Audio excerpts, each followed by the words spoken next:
I myself tend to move towards more of an intuitive approach with my eating after tracking macros for many, many years. And my goal is that eventually you ladies can also have that sort of autonomy over knowing that you don't need to track every morsel. You don't have to diligently be obsessive about things. Once you get to a spot where you thoroughly understand some of the myths that I'm going to cover today, and also knowing your own unique situation, right? I know for myself that I have struggled with disordered eating. I've had issues in the past with binging episodes and things back in my competitive years. So for me, macro tracking is incredibly triggering, right? But for others, this is a great place for them to start to build some awareness about how much they truly are eating. Let's take a step back. For those of you that are new here, my name is Diane Flores. I've been in the health and fitness space for over 17 years. I'm an IFBB bodybuilding pro, which also makes me a professional dieter. And I'm a personal trainer, I'm a health coach, and I have been tracking macros and calories for a very long time. I've been 200 pounds. I have professionally dieted my whole professional bodybuilding life. I've gained weight, I've lost weight, I've been shredded, I have been obsessive, I've hated my body, I now love my body. I've had unhealthy eating behaviors and everything in between. Now, if you're new here and you're like, I have no idea what the hell macros are, basically macros is a word that gets tossed around in the fitness community very often, which is short for macronutrients. And the macronutrients that we discuss most often are going to be the main ones, which are proteins, carbs, and fats. And then we also consider alcohol in this equation. I don't think you should I don't think you should drink alcohol or have alcohol macros. However, it is an important piece of this discussion because we are adults. We like to partake, and the alcohol calories and macros are tracked differently. And a lot of people aren't aware of that. They just think, oh, I had my 100-calorie White Claw, and I just had 4 of those on a Saturday. That's great. 400 calories and, however many carbs. But the reality of it is, for that alcohol discussion, is that alcohol is metabolized way differently, and we cannot count it as just regular carbs. They are, in fact, going to eat up way more of your macros than just what is displayed on the can. Okay. So that is a topic in and of itself, but getting your macro balance is crucial if you want to have success with your body reshaping goals, or honestly, even to drop body fat or lose weight, right? I say lose weight with some air quotes because a lot of times it's really more of restructuring your diet so you understand what you need to prioritize so that it leads you to your end goal, depending on what that is. Like, what is your end goal? Is it reshaping your body? Is it growing some muscle? There are some key things to consider. But for those of us over 40, it is also especially important because we are facing hormonal changes.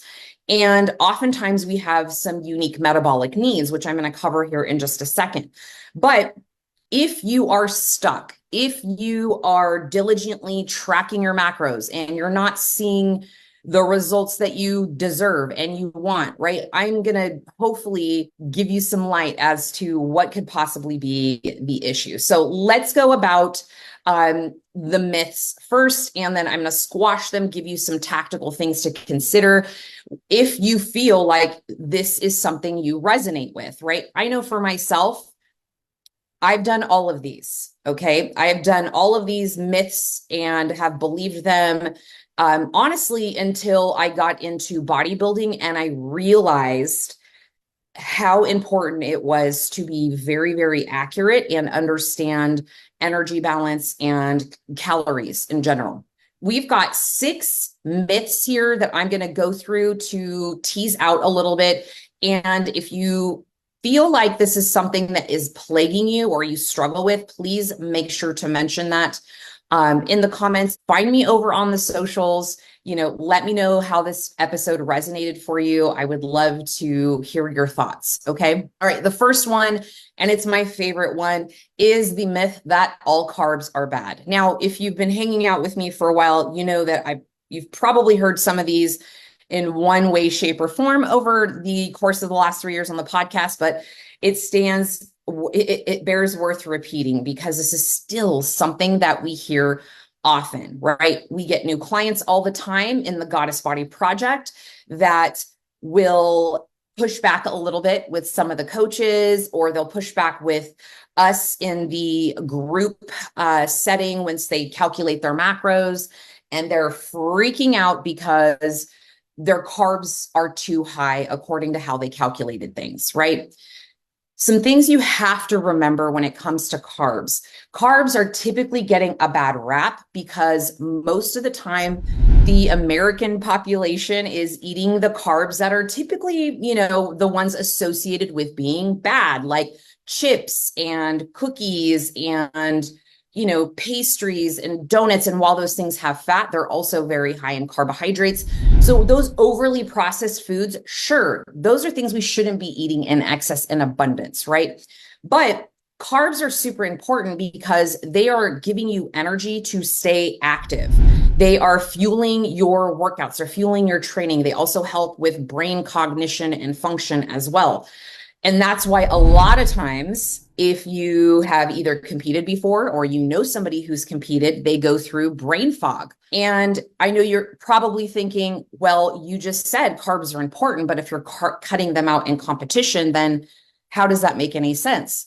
Well, when you are getting ready for a bodybuilding show, you are trying to get stupid lean, unhealthfully lean for the most part for most divisions. Even the bikini division, you are likely pushing yourself past a comfort zone of what your body should be at. Okay. It's funny because I feel like I spend most of the time on the podcast talking people out of competing. And it's specifically because a lot of people glamorize it and they think it's amazing and like this really cool thing. And while I have a lot of my success to attest to my bodybuilding career, there is a dark side to it. And part of that is the diet piece of it. And it gets very, very challenging. So the brain fog is definitely a thing. And when we pull calories in a contest prep, oftentimes it is going to come from carbohydrates. We want to keep your protein high to preserve your muscle tissue when you are in a diet, something similar to contest prep. And then we need to keep your dietary fat at a specific range. Some coaches are very comfortable with depleting girls of all of their fat. I've seen girls come to me from other coaches and they're at like 10 to 20 grams of fat per day. And they're wondering why they're always cold and they're losing their hair and their period is gone. And like all of these things are happening. There's a level of dietary fat I won't drop my clients if they're in prep. And even when I do drop them to a very low level, it's for a very short period of time. And it's generally a 2-week max, right? So carbs are super important. Just to circle back, energy. You can feel very tired if you are cutting out carbs. And also if you are trying to make efforts to build muscle, restructure, reshape your body, change the shape of your body, sculpt, tone, we're going to lump all that together in one beautiful definition. You have to have carbs in order to make that process happen, or you won't see the change you need. Pounding back a bunch of protein is not going to just give you more muscle, which leads me to myth number 2. More protein means more muscle. That is absolutely false. Eating too much protein alone is not going to build the muscle that you need, okay? It's important that if you are consuming copious amounts of protein, that you also understand that protein has calories. And just because you eat protein does not mean you shouldn't be gaining weight, right? At the end of the day, calories are king. So even if you're eating just protein, if you are going over your caloric needs, you are likely going to put on weight. Now, protein is the macro that is less likely to be stored as body fat. However, at the end of the day, math doesn't lie. So if your body needs 2,000 calories to maintain its current shape and you're eating 3,000 calories in protein, just for this example, it does not matter. You will end up gaining weight. Okay. Again, just to drive that point home is with that protein, you need a workout plan. There needs to be an effective training program in place for your body to utilize that protein to repair your muscles after you've broken them down during your training, and then build that shape is going to come from the protein and carbs. So if you are just like, yeah, I eat all kinds of protein and I don't know why my body is not changing, then you really need to look at your training program. Is it effective? Are you working hard enough during your training?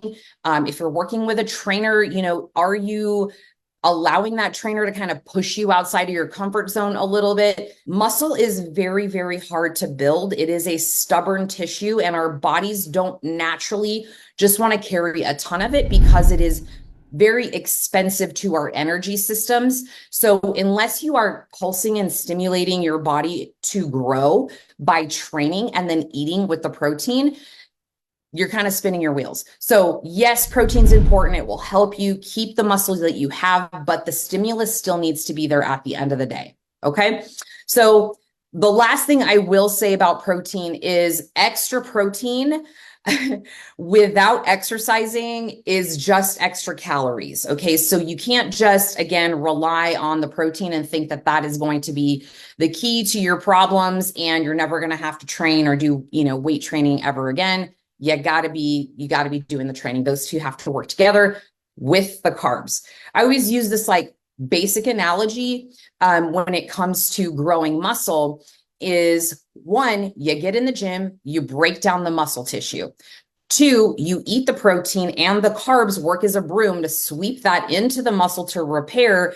And essentially you're creating little tears during your training, and protein and carbs helps sort of fill in those little baby tears, thus giving you the shape and tone that most women are craving. Okay. So that's just your, very elementary version of how this kind of goes down. Myth number 3, you can out-train a bad diet, right? How many of us are guilty for that? How many times have you went through the drive-through after you just finished a workout and you're like, oh, I deserve it. I just worked out, right? Oh, I just worked out so hard. This was a great workout. I'm going to go get me, an ice cream cone or whatever.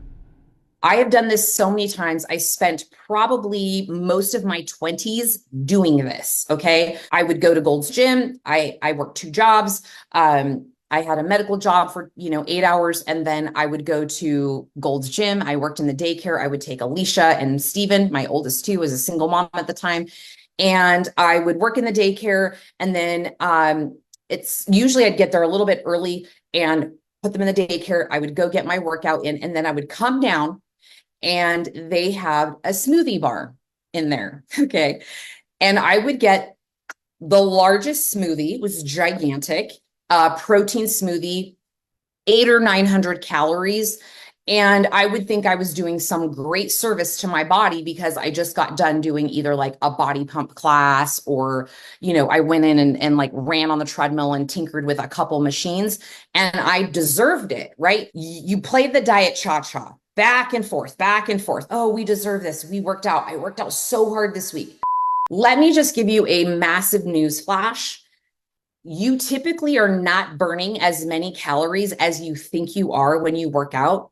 And you're generally eating way more calories than you think you are when you're consuming food, especially in a restaurant setting. Okay. And if you're not tracking it, that's even worse. So doing more exercise, doing more cardio is not going to balance out your eating habits. Okay. If you're eating in excess, this is such a problem. It is one that I see a lot of people still doing. And not only that, you start to build up what I call just the point of diminishing returns, because there's only so much of that you can do, so much exercising or adding on more before your body starts to say, sorry, bitch, like this is not, I know you're trying to cheat the system, but that's not how this works here. Okay. And not to mention, you'll feel incredibly worn out. It is a bad habit to get into. And I see people do it oftentimes in prep when they overeat or they slip up or they binge or whatever, and they guesstimate how much their slip up was. For example, I've had a client before who ate an entire sleeve of rice cakes about 2 weeks out from her show and was freaking out because now she's consumed, I can't remember off the top of my head, rough math, let's just say for rough math, it's 900 calories, 800 calories for an entire thing of rice cakes. Okay. And she thought in her head, well, I'm just going to go do 900 calories, go burn 900 calories by way of the stair mill or whatever, right? And this is a pattern of it's a disordered eating pattern and habit to get into. So if this is something that you find yourself doing, it's very dangerous and it is a very slippery slope. So you can't out-train it. It will catch up to you, and we can't be doing that in 2024. Okay. This is actually another great one that is heard often. And I see women still actually at the grocery store not that long ago. I was, I can't remember what aisle I was in, but there was a gal there with appeared to be like maybe a sister or a friend. And, having a conversation about, oh my gosh, that has this much fat in it, that much fat in it. They're having the conversation about fat in general, based off of a product that they picked up off the shelf. And part of that is thinking that because we're eating fat, that we're going to gain weight, right? We hear the word fat and it's like, oh my gosh, that has fat in it. I'm going to get fat. No, that's not how that works, right? Many people think eating fat's going to make them fat. Absolute myth. The problem that we see is that fats they're great. And like I was talking about earlier, competitors oftentimes get really low. This is actually very dangerous for females, because there is so many important hormonal processes that require us to have healthy fat balance. And a lot of times we'll see people just cutting out all fat completely because they think that's going to get them to their goals even faster. Fats are so essential. Dietary fats are so essential. I really, really impress upon you guys, my clients, that when you're looking at dietary fat as a whole, when you're entering in your macros, when you're looking at what you're going to eat for the day, it's so important to look at the sources of your fat. That's where I want your brain to be, right? Not like, oh, that has, this many grams of fat or that many grams of fat. I want you to look at where is that fat coming from, right? The problem tends to be when we are eating excessive processed foods, we're eating lots of animal fats, and we're not focusing on the fats that are important for us for our daily function, our brain function, inflammation, a whole host of other amazing reasons why we need dietary fat. Hormonal is another one, but they're essential. They are essential. Now, the ones that you are going to want to look for are going to be generally plant-based sources for the most part. You've got things like your avocado, guacamole. You've got any kind of like nuts, nut oils, nut butters. You want to look at healthy omegas in terms of fats versus trans fats, which are in a lot of like baked goods, processed foods, things of that nature to help sort of preserve them and give them flavor. You want to back off too many of those. Now, fun story for you, because I have been bodybuilding, since 2011, this has been ingrained in my head because my coach back then was one of the coaches that gave us a meal plan where I had probably 10 to 20 grams of fat per day for 16 weeks, right? And I started noticing things happening, and preps after that, when my fats got too low, I could start to tell when my fats were too low.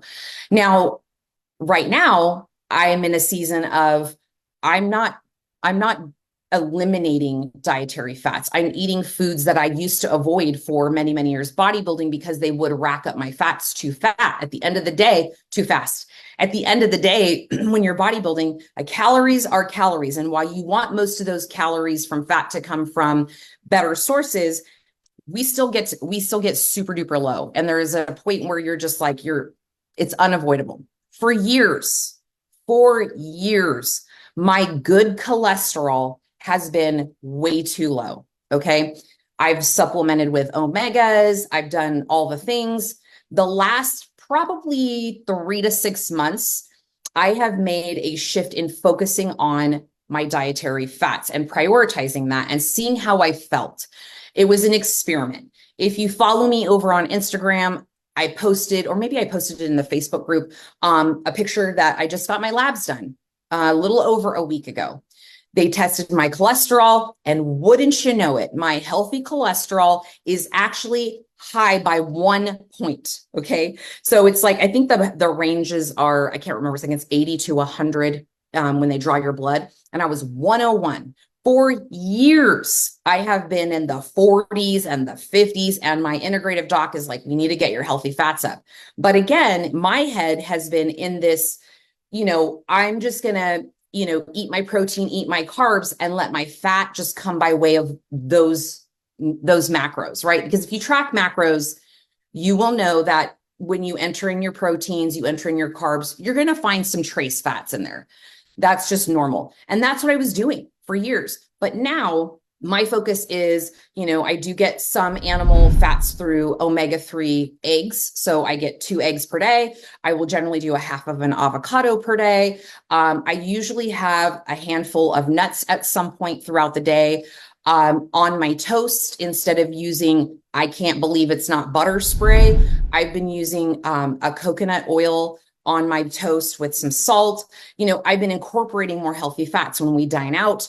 I will make sure to prioritize that. So this is just to say your body is such a smart mechanism, and your food can heal you and or destroy you. So you have to know the difference when you are consuming, like, what these fats, where they're coming from, what they look like, and if you are indeed tracking macros, making sure that those are controlled, because they add up very, very fast. Okay. Just to tie that up with a pretty little bow, you want to avoid processed trans fats as much as possible and excessive saturated fats.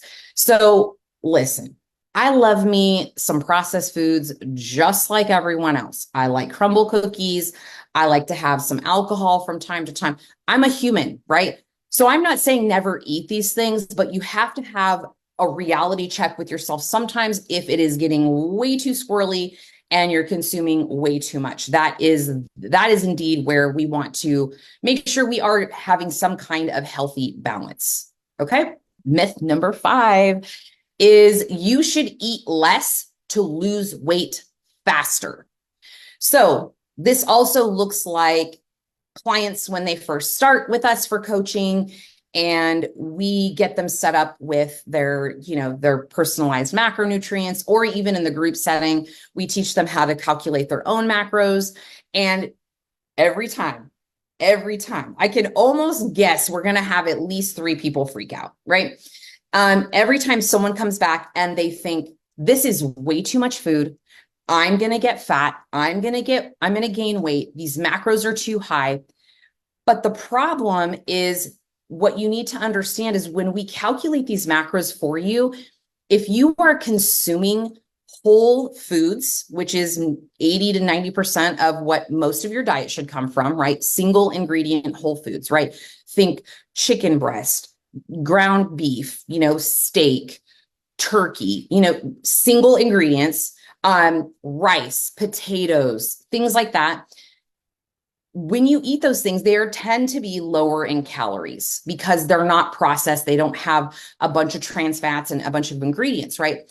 So less calories, and they are more filling, right? Think about a pound of chicken breast and a pound of cotton candy, right? Like the volume, right? How much heavier the chicken breast is going to sit in your system versus, some cotton candy, and how much faster that's going to be digested. How satiating is that going to be, right? So when you have foods that are low in calories and they're single ingredients, you're going to get full. You're going to feel scared. Oh my gosh, coach so-and-so has got me eating 3 or 4 meals a day, and I'm going to gain weight, right? I don't ever eat this much. Probably not. but you probably eat 1 to 2 really big meals, and then you stand in front of the pantry every night after work, and then you eat a bunch of dumb shit. Okay. Reason why I know this is because I've done it before, and this is a common theme we hear from women when they start. A lot of times the thought process is, I need to be started at 1,300 calories immediately. I'm not doing 17. That's way too much. I'm going to gain weight. When you drastically cut your calories in the beginning, sure, you'll probably see a nice little drop in the scale. People think they need that to get motivated, to keep going and inspire them to like continue their journey. But then what ends up happening is it's way too low, it's way too strict. And then maybe they last 3 weeks and then they're like, fuck it, I can't do this. It's way too strict. So instead of doing this perpetual diet cha-cha and trying to slash calories super early on when you're dieting, figure out what you need to lose, maybe a half a pound to a pound per week, kind of depending on what your goals are. And if you could eat more food and still keep on pace with that, why wouldn't you, right? Why wouldn't you? If you are losing a half a pound to a pound per week on average, okay? So look at the course of 4 weeks, because sometimes that does not happen every single week. Sometimes you'll lose 1 pound 1 week, no pounds 1 week. Week 3, you lose 2 pounds. And then week 4, you lose 1 pound, right? But if you just put your head down and do the work and look at the average, you're on track, right? So if you could do that, eating more food, why wouldn't you, right? And also, if you slash too much too fast, because we see this again, time and time again, people don't like to listen to us because they think we don't know what we're doing. They think they know better, but yet they struggled up until this point. Is you will end up losing muscle tissue. Okay. Reason being is you're slashing too low. You're losing too much weight too fast. You see this if you have a friend that, let's say, has had a gastric bypass, okay, or some kind of weight loss procedure that causes them to eat less, okay?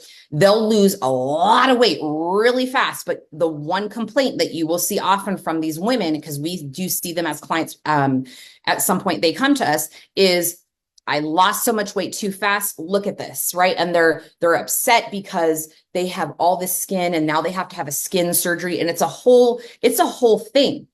The problem is it was rapid weight loss too fast, and you can indeed do this to yourself, unfortunately, if you go through bouts of dieting that are too extreme in the beginning where you drop a lot of weight. You're going to lose muscle. It's just the nature of things. You want to have the minimum effective dose of calorie deficit, okay? So that's like when you have a headache, right? You have a headache, like, oh God, I have a headache. You're not going to take the whole bottle of Advil because you think all of that will make your headache go away faster. In a sense, this is the same, but the inverse of that, right? Well, I need to lose all this weight. I need to do it all right now. So let me cut my calories really low right now so I could get there faster. Doesn't work that way. Your body is way smarter and it will actually bite you in the ass. So that was myth number 5. You want to do this slow, steady, and not be slashing calories way too much, way too soon, because it will backfire. And that's why oftentimes a lot of people actually give up. The last one is going to be, and trust me when I say this is just scratching the beautiful little surface, because there are lots of these myths, but these are a lot of the ones that we see and hear very often. So the 6th one is you have to eat a lot of small meals to boost your metabolism. So this, I think, became a very popular myth when magazines in general started publishing the diets of competitors. So I noticed this back in the day. Before I started competing, I was obsessed with this magazine called Oxygen Magazine.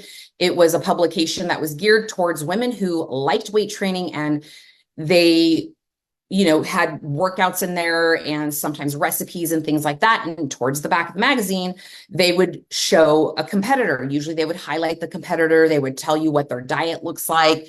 Oftentimes, what a lot of people do, and what I would do, is I would rip those meal plans out. I'd rip them out, and then I would try to follow them. And then I had a normal life and it was really hard for me to try to get in 6 meals a day. There's no magic to that. Okay. It's not a matter of boosting your metabolism. It's a matter of spacing your meals out. So that way you aren't ravenous by the time you get home from work, eating the pantry. You've started your day, you've broken your fast, break your fast breakfast, right? With a meal because you've been fasting all night. You have your breakfast. A few hours later, you have a lunch. A few hours later, you have, maybe you have a snack between lunch and dinner, and then you have dinner. It does not have to be overly complicated. You do not have to have 5 meals. You do not have to have 6 meals. When we work with women, this is something that we discuss with them in the initial call. It's like, what is your lifestyle warrant? Does it make sense for you to have 6 meals? Do you want 6 meals? Do you want 6 little tiny meals through the day? What is your preference? What do you operate best on? So let's just say you have a 9 to 5 job and 6 meals is just not feasible. Okay. We have a lot of nurses that end up working with us, and it's a challenge for them because they're either they're on the floor, they're with patients and things like that. And they cannot be eating every, 3 hours. It's just not realistic. So you have to know yourself, your unique situation, but there is no magic to this when it comes to metabolism. It doesn't significantly increase your metabolic rate. It's more important that you focus on the quality of your food, the macronutrient breakdown of that meal. So that way you can have sustainable energy until your next meal. You're not crashing, that sort of a thing. That is more important than having 6 meals. I would rather see you eat 3 main meals, breakfast, lunch, dinner, and maybe a snack or 2, if that fits well with your, your lifestyle, your work schedule and things like that. But there is no magic to that. I will say, just kind of as a final note for this one, is the reason why you see fitness models and bodybuilders doing that is because oftentimes they are on very minimal calories, right? Sometimes they can get as low as 1,000, 1,300. And oftentimes they're training multiple times per day, right? Sometimes they go in the morning to do cardio, then they come back to do training. And it's more for energy balance and pulsing protein throughout the day to just keep them satiated.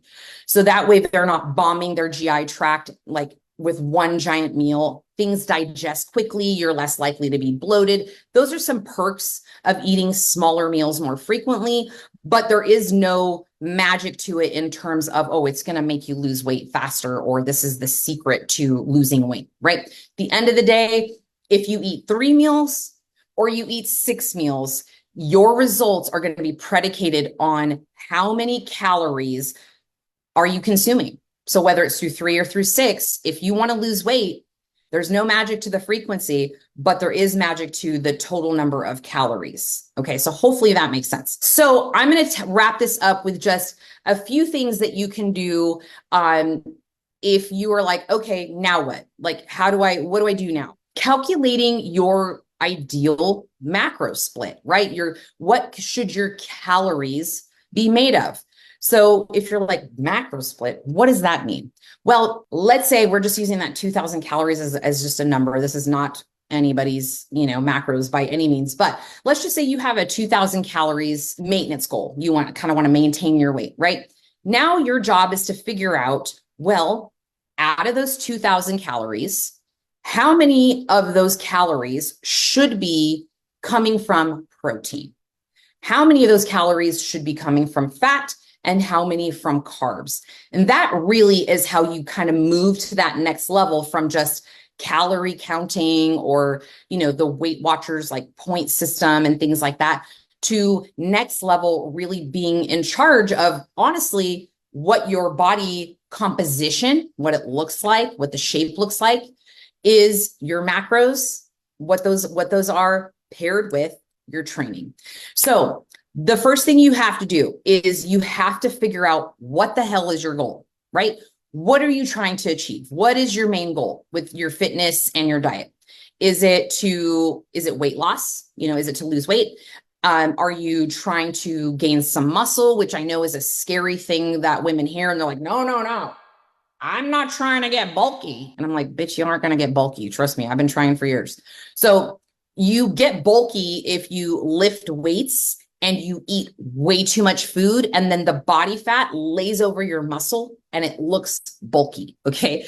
So just so we could squash that right away. So you got to figure out what your goal is. Then, if you're losing weight, those macros are going to look different. The calories are going to look different than gaining muscle. And then same thing with just maintaining, right? Every goal is going to require a different balance of these macronutrients. So the first thing you have to figure out, again, your goal. The second thing is, what are your daily caloric needs? Now, I know that this is kind of getting in the weeds a little bit, and it's mathy, and it like hurts your head, and it's a lot of like juggling, like, okay, this already seems like a lot, but it's not that difficult. I'm gonna share with you, just some simple ways to sort of think about this. So some things when it comes to your daily caloric needs, factors include, how old are you, right? How much are you weighing? How tall are you? How active are you?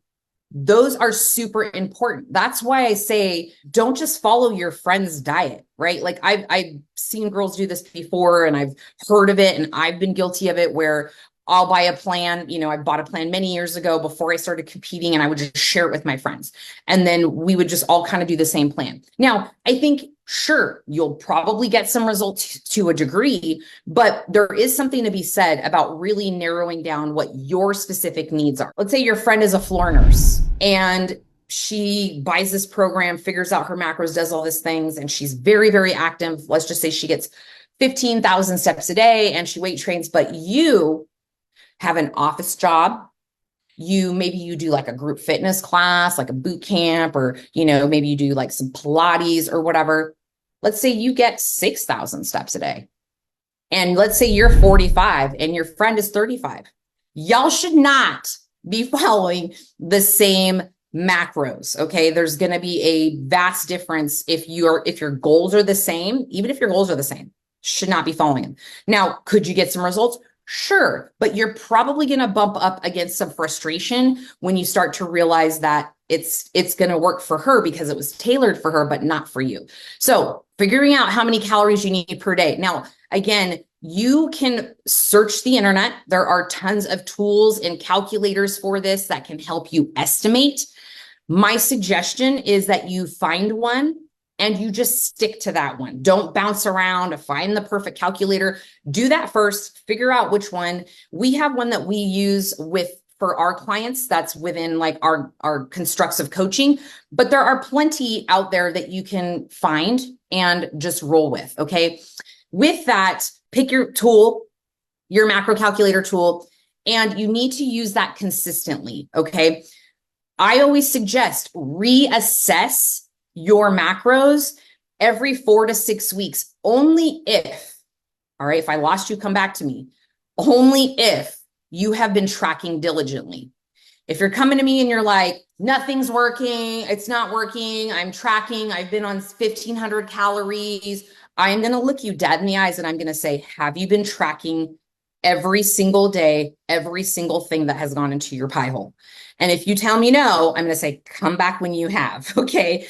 Because it's data, it's numbers, you can't fool that. So if you have been half-assing your tracking and not entering everything, bites, licks, tastes, snacksidents, drinks, sauces, everything, then you really don't have enough data to say whether or not those macros are working. Okay. I know that sounds really like a lot, like you have to track a lot, but the reality of it is if you are going into a deficit and you really, especially if you only have 10 to 15 pounds to lose, it is going to be more challenging for you.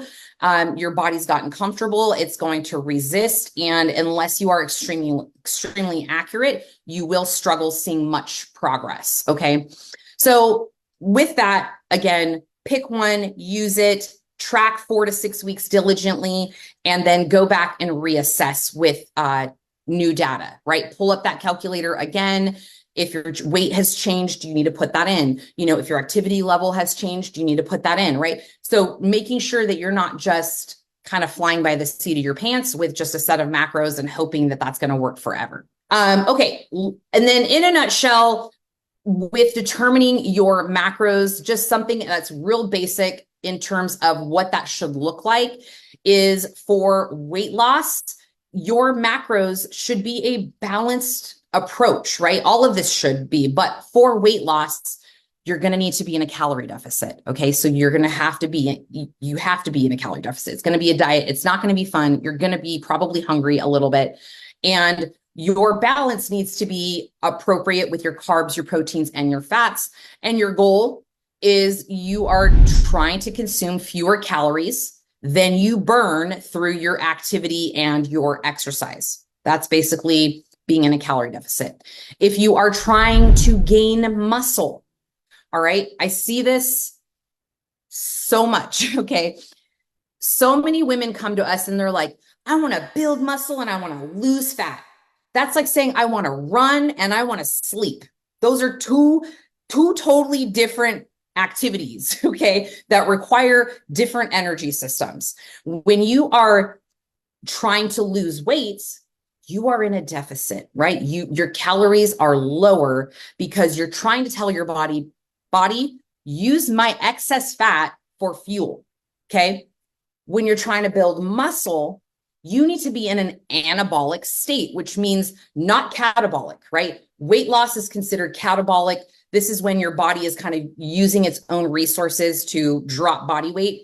When you're anabolic, you cannot build muscle when you're in some kind of extreme calorie deficit. Now, I will say you can build muscle with calories that are at maintenance, right? So let's say we'll just use me for example, 155 pounds. If I wanted to stay 155 pounds, but I wanted to build more muscle, it's likely possible if I keep my calories relative to keeping me at 155 pounds. However, some things you have to consider is I've been training for the better part of 20 years. I have met my genetic potential likely for muscle growth. Anything I'm going to gain is going to be incredibly minimal unless I am an enhanced athlete or use steroids. And that's a lot of times when women move to that in the bodybuilding world, because I'm going to be 46. Like I'm pretty much at my genetic potential naturally. And having been enhanced in the past, it ain't going to get much. I'm not going to gain much more from here. So it's got to come by way of, you can't be in a deficit. You've got to think about your current history, your training history. There's a lot of factors. If you're over 40 and you have not had your hormones looked at, that is a must, because you will probably spin your wheels at some point. You'll get to a point and you'll be stuck there because hormones don't fucking lie. Okay. If they're not there, your body's just going to hang out and kind of where it's at. You're going to have weird, maybe some weird fatty deposits once menopause kicks in, and you'll struggle with fat loss and weight loss because testosterone levels that we have as females plummet, well into our mid-30s.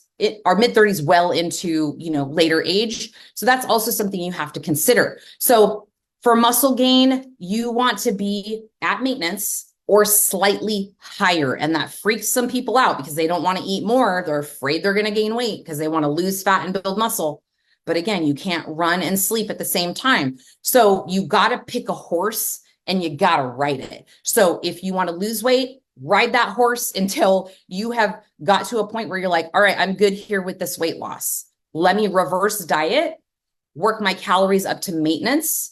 And in that process, you can in turn then build some muscle. And this is what we usually recommend with our clients, is doing a calorie cycle, right? They can come to us the first 12 weeks, we're focusing on fat loss. And then we probably should back that up into a maintenance phase if they did lose a decent amount of weight. Maintenance phase, so we can then build some muscle and build up that metabolic or that muscle tissue to increase our metabolic capacity for being leaner in general. Muscle does that for you. And then if you are just wanting to maintain your body weight, then that's easy. You just do what you've been doing, same activity level, same amount of food, same type of training, and you should kind of hang out within that body weight, give or take a few pounds, right? We all know that there's different things that affect that, like digestion and sodium and sleep and stress. But ultimately, if you want to maintain, then you just keep those calories where they're at and try to maintain your normal levels of activity. Hopefully this was helpful. I feel like it was, a little bit of a rant, but also some tactical things to hopefully get you ladies, thinking about your nutrition more than anything as it relates to your results, your training, everything in general, and hopefully getting you to know that these myths are not going to suit you if these are things that you still kind of carry with you to this day. Okay, so we squashed the myths. We have talked about how to calculate, your ideal macros depending on what your goals are, exactly what you need to do, and setting your mind right.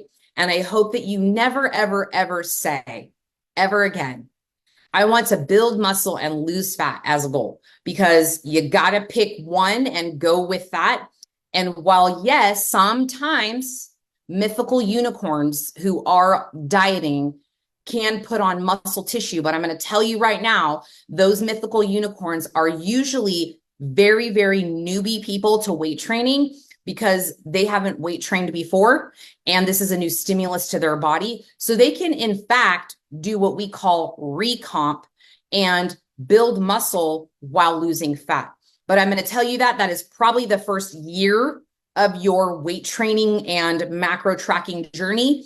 When you reap the most benefits of body recomposition, and then the more advanced or the longer you are in your fitness journey, the harder it becomes, and when you got to get a little bit smarter. So, all right, you guys, hopefully this was helpful and you enjoyed it. Some fun things on the horizon we have coming up is the 7-day Glute Goddess Challenge. We are bringing that back. That will come back in August. So if you are interested, there will be a link in the show notes for you to put yourself on the wait list. So when it comes out, you don't miss it. Basically, that is a 7-day glute focused training program that myself and Alicia and some of the other coaches are involved in. Every single day, we will be in the Facebook group doing lives. You'll get an email every single day telling you exactly what you need to do so you know how to train. We'll have a group chat, all the fun things. We'll do some prizes as well. That is coming, like I said, in August, but you don't want to miss it. The last one was so much fun. Had a really great group, say that 10 times fast. And we're looking forward to doing it again in the fall. So take care. I love you. And I will see you on the next one. Okay. Bye, guys.